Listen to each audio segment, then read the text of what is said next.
চলুন তো আজ ঘুরে আসা যাক বাংলাদেশের এমনই এক রহস্যময় জায়গা থেকে। ডেঙ্গু রিজার্ভ ফরেস্ট নামটা শুনেছেন? এখানকার গল্পগুলো কিন্তু প্রজন্ম থেকে প্রজন্মান্তরে মানুষের মুখে মুখে ফেরে। আচ্ছা, কখনো কি এমন হয় যে একটা জায়গার আসল পরিচয়ের চেয়েও তার গল্পগুলো বেশি সত্যি মনে হয়, যখন কিংবদন্তি হয়ে ওঠে তার আসল পরিচয়? ঠিক এই প্রশ্নটা নিয়েই কিন্তু আমাদের আজকের এই জার্নি। তো চলুন প্রথমে সেই জায়গাটার সাথেই পরিচিত হওয়া যাক আর বোঝার চেষ্টা করা যাক কি এমন আছে এই বনে যা নিয়ে এত রহস্য, এত কথা। হ্যাঁ, বনটার নাম ডেঙ্গু রিজার্ভ ফরেস্ট।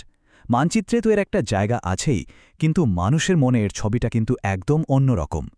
কারণটা হলো এর সাথে জড়িয়ে থাকা অদ্ভুত সব লোককথা। স্থানীয়রা বলেন বন নাকি সবকিছু মনে রাখে, কিন্তু সহজে মুখ খোলে না। ভাবুন একবার, এই একটা কথাই যেন পুরো বনের চরিত্রটা বলে দেয়, তাই না? একটা কেমন যেন গা ছমছমে ব্যাপার আছে এর মধ্যে। তো এবার তাহলে সেই আসল গল্পগুলোর দিকে যাওয়া যাক, সেই ফিসফিসানি, সেই কিংবদন্তি যা এই বনকে এতটা রহস্যময় করে তুলেছে। কি সেই ঘটনাগুলো, চলুন শুনি। তবে এই গল্পগুলো শোনার আগে একটা জিনিস পরিষ্কার করে নেওয়া ভালো: লোককথা বা ফোকলোর আসলে কি। দেখুন, লোককথা মানে হলো সেই সব বিশ্বাস বা গল্প যার পেছনে কোনো পাকা প্রমাণ থাকে না, কিন্তু মানুষের বিশ্বাসে মুখে মুখে প্রজন্ম থেকে প্রজন্মান্তরে টিকে থাকে।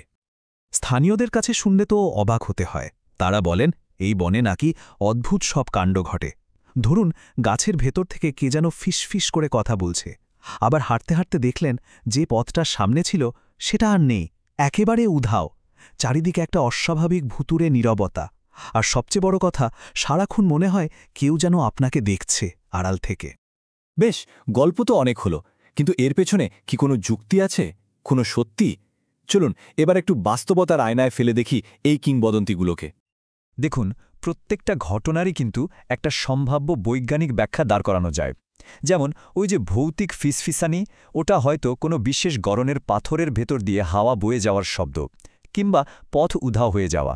আরে বাবা, ঘন জঙ্গলে গাছপালায় এত তাড়াতাড়ি বাড়ে যে রাস্তা ঢেকে যাওয়াটা তো স্বাভাবিক। আর ওই ভুতুরে নিস্তব্ধতা, ওটার কারণও হতে পারে গাছের ঘন ছাউনি, যা বাইরের সব আওয়াজ শুষে নেয়, অনেকটা সাউন্ডপ্রুফ ঘরের মতো। তাহলে ব্যাপারটা কি দাঁড়ালো? একদিকে যেমন গল্পগুলোর কোনো পোক্ত প্রমাণ নেই, তেমনি অন্যদিকে এই রহস্যগুলো নিয়ে তেমন কোনো বৈজ্ঞানিক গবেষণাও হয়নি। আর এই যে একটা শূন্যস্থান, এখানেই কিন্তু রহস্যগুলো আরও ডালপালা মেলে, আরও জীবন্ত হয়ে ওঠে। কিন্তু প্রশ্নটা হলো, এত সব যৌক্তিক ব্যাখ্যা থাকার পরেও কেন এই গল্পগুলো এখনও টিকে আছে? কেন এই রহস্যের কোনো সমাধান হচ্ছে না?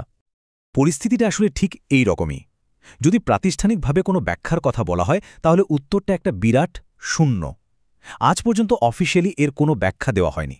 আর এই শূন্যতায় কিন্তু রহস্যকে আরও জমাট বাঁধতে সাহায্য করে। আসলে কি এই গল্পগুলো শুধু ভয় বা রোমাঞ্চের জন্য টিকে নেই? এগুলো আমাদের মনের একটা দিক তুলে ধরে। আমরা অজানাকে কিভাবে দেখি তার একটা প্রতিচ্ছবি। একটা জায়গা তো শুধু মাটি, পাথর, গাছপালা দিয়ে হয় না, তাই না?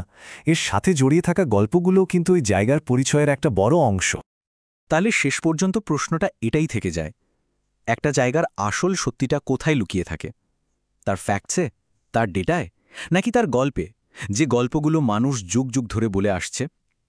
এর উত্তরটা শায়দ সবার নিজের নিজের কাছেই। ভেবে দেখার মতো, তাই না?